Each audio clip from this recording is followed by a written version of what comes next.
咁啊，上一堂課咧，我哋講到裝配啦。咁裝配完咗之後咧，大家可能發現呢個問題就係向上去到呢個位置嘅時候咧，連杆一呢個床板同埋呢個下面嘅連杆咧係要干涉嘅。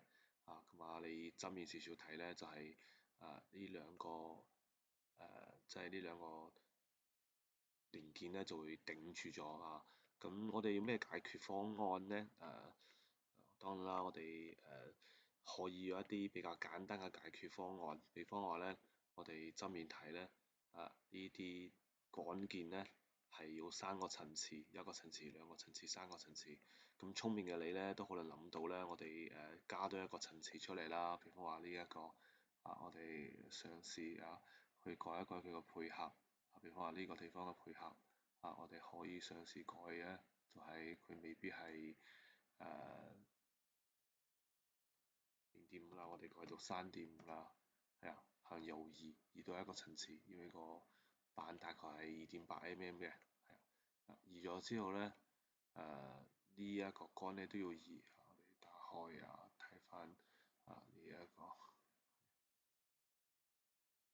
我哋將佢移到去5啦。好，移完之後咧，大家見到個結果咧就唔同咗啦。而家我哋分咗4個層次一個層次、兩個層次、三個層次、四個層次。呢個時候咧，你再去做呢一個上下移動咧，呢兩個杆件咧就會錯開咗。但係呢個錯開咧都係一個問題嘅。咁點解個問題咧？就係雖然我哋咁樣做啦，但係實際上咧呢邊咧都係有螺絲嘅。呢邊都係有螺絲嘅。咁呢個螺絲頭咧點樣去可以隱藏咧？所以實際上咧佢兩條杆件之間嘅 gap 咧會更加大，因為有螺絲頭嘅存在啦，或者一啲其他嘅即係連接方面嘅問題啦。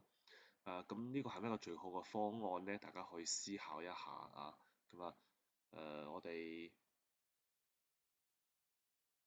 思考咗之後咧，我哋再睇一睇有冇其他嘅改進嘅措施咧，